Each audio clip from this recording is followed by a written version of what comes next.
As principais dúvidas sobre as EMULT, as equipes multidisciplinares da atenção primária. A gente vai falar de cadastro, número de equipes, credenciamento, composição e muito mais. Esse vídeo ele foi feito de uma forma super, hiper, mega resumida e o mais didático possível. Fica conosco até o final. Bom, quais são as principais dúvidas, né? E por que a gente está fazendo isso? Já existe uma série de vídeos aqui no canal. Porque sempre tem gente chegando para esse assunto ele requer leitura, requer reflexão, e algumas pessoas estão vindo para a EMULT com perguntas muito específicas, infelizmente sem ter lido a legislação. Então tem que ter muito cuidado, porque tem muita gente entrando, eu quero credenciar, eu quero cadastrar, qual a composição, qual é o financiamento, sem ter lido o material. E aí, sim, gera uma avalanche de dúvidas. Tá bom? Então a primeira coisa que a gente vai dizer para vocês, leiam, por favor.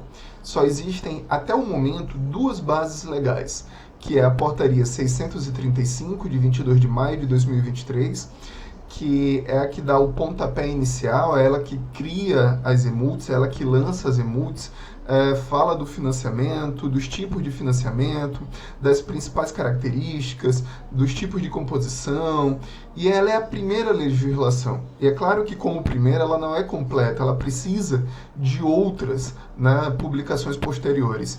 E, até o momento, só tem a segunda publicação, que é a Portaria 472. A Portaria 472, ela é muito pequena, ela só tem uma página, e ela trata da identificação, né, das equipes de atenção primária no SENES, só que ela também é incompleta. A gente espera ainda muita publicação vindo do Ministério da Saúde, porque esta segunda, que ela é muito potente, ela é muito incompleta ao mesmo tempo. Então, por que a gente está dizendo isso?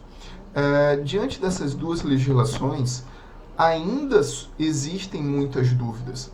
É uma equipe nova, sim, ela nasceu como equipe nova. Somente posteriormente, com a Portaria 472, foi informado que todo ENASF virou EMULT, mas não explica literalmente nada e também não cita nenhum código, não fala sobre os 3 tipos de EMULT, não fala nada disso. Então, é uma portaria somente de uma página que está gerando multiplicidade de interpretação e requer novas publicações. Então, para que a gente possa entender essa chuva de dúvidas sobre as EMULTs, a gente tem que entender o seguinte.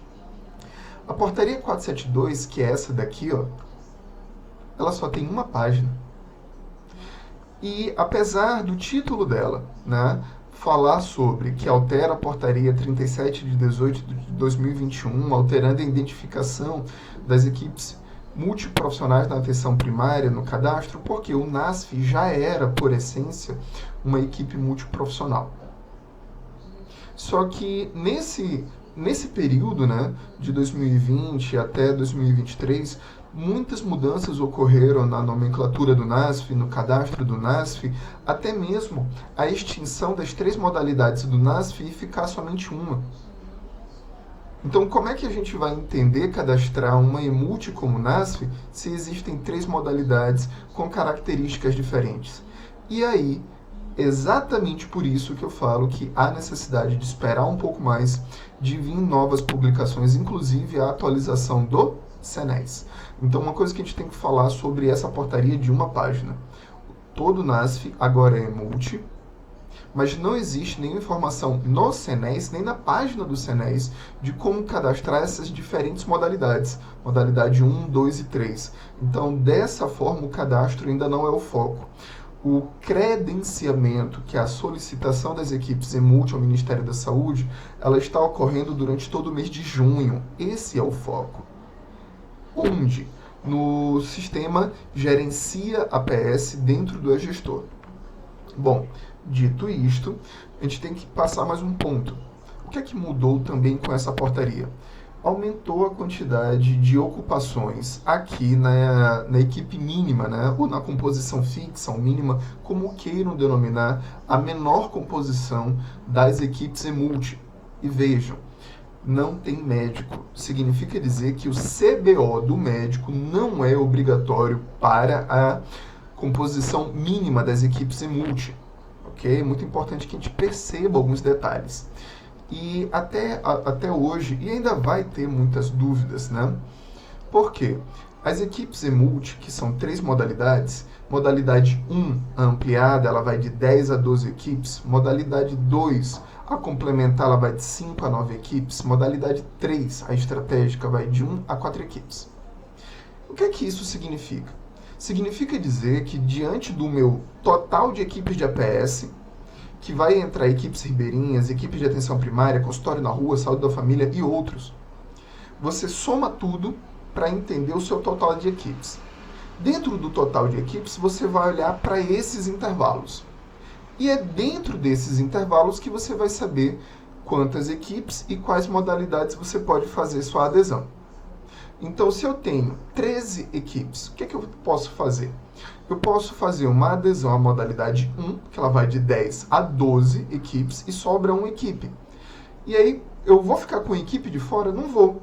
Eu vou para a modalidade 3, porque ela vai de 1 a 4 equipes.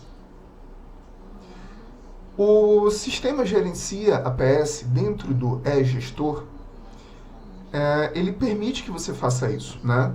E está na portaria que você pode fazer a adesão no seu município, o credenciamento, a mais de uma modalidade e também a mais de um tipo e mais de uma quantidade de equipes multi.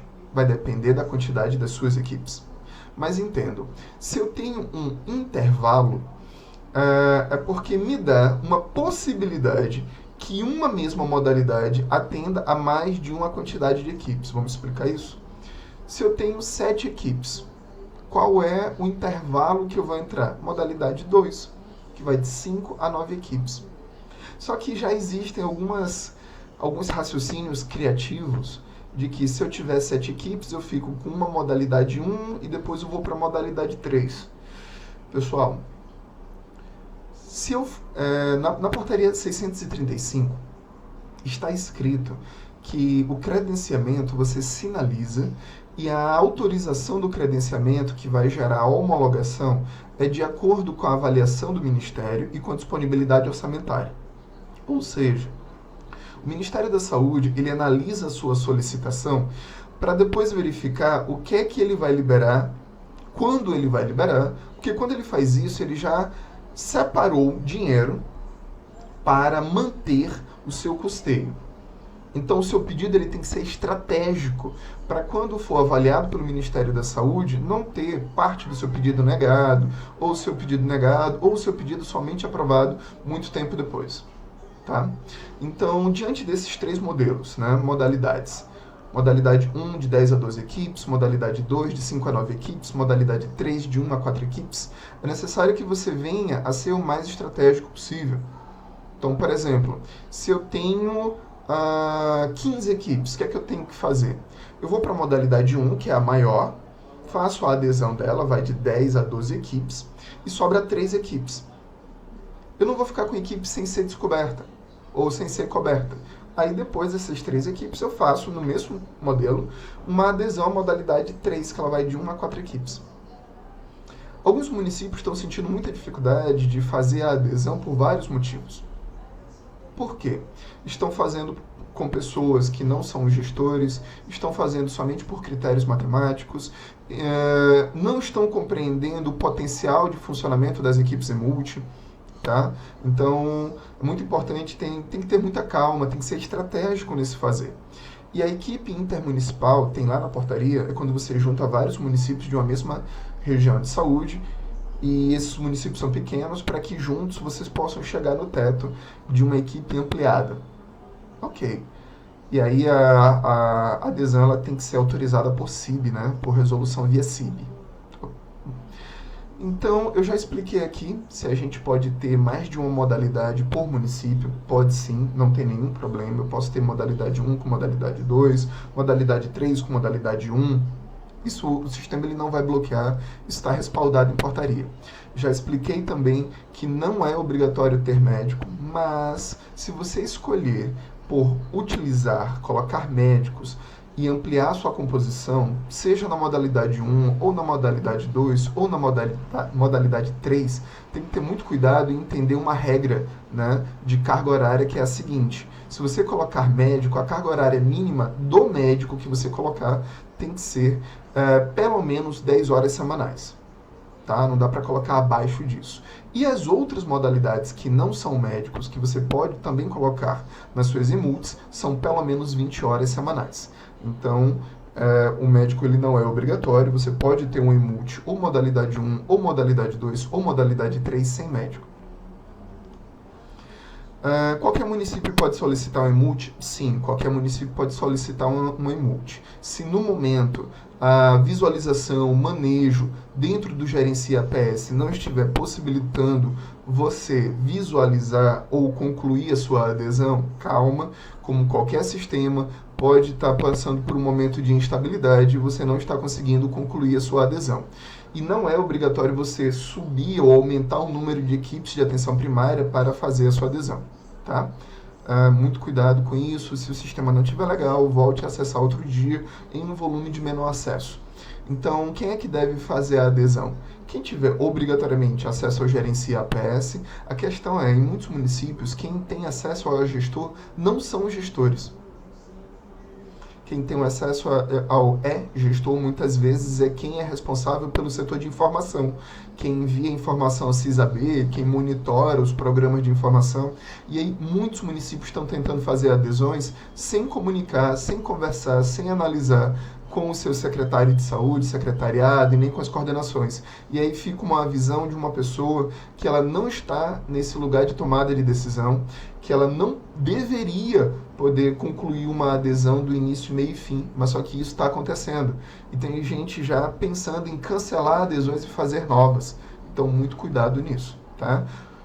Mesmo que eu seja gestor e não tenha acesso ao gestor, eu tenho que pedir que essa pessoa fique do meu lado, eu tenho que analisar esse cenário de adesão para depois poder orientar, olha, qual tipo de emult eu quero, quantas emults eu quero. Não delegue essa responsabilidade para uma pessoa que não está em um local ou com poder de tomada de decisão. As fichas de produção e indicadores das emults ainda não foram publicados.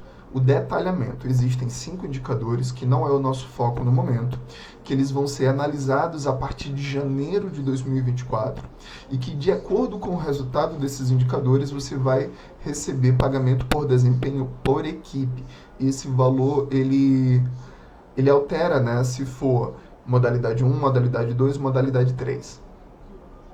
Então, a gente tem que entender o seguinte: nem tudo está publicado, tem muita coisa que ainda vai ser publicada, tá? E o objetivo desse vídeo não é falar do financiamento, mas sim das principais dúvidas. Eu espero que você tenha gostado. Leia as portarias 635 e 472 e as outras que vão ser lançadas. Não fique, por favor, navegando em dúvidas baseado em resumos e resumos e resumos. Já existe, inclusive, orientações que têm afirmações que não estão escritas nessas portarias. E isso é muito, muito perigoso. Tá bom? O que a gente está falando qual é o foco do momento? Eu estou gravando esse vídeo dia 8 de junho de 2023. O foco desse vídeo é diminuir as dúvidas, falar da principal ponto agora, que é o credenciamento, que vai de 1 até o final do mês de junho, para que depois a gente tenha homologação e que também a gente possa ter novidades sobre o cadastro. E aí, lá vem eu de novo gravar vídeo para vocês, tá bom? Espero que você tenha gostado. Meu nome é Jamison Ferreira, nos segue aqui no Instagram e também aqui no nosso canal do YouTube, né? Então deixa o seu like, a sua curtida e também faça a sua inscrição aqui no nosso canal. A gente se encontra no próximo vídeo.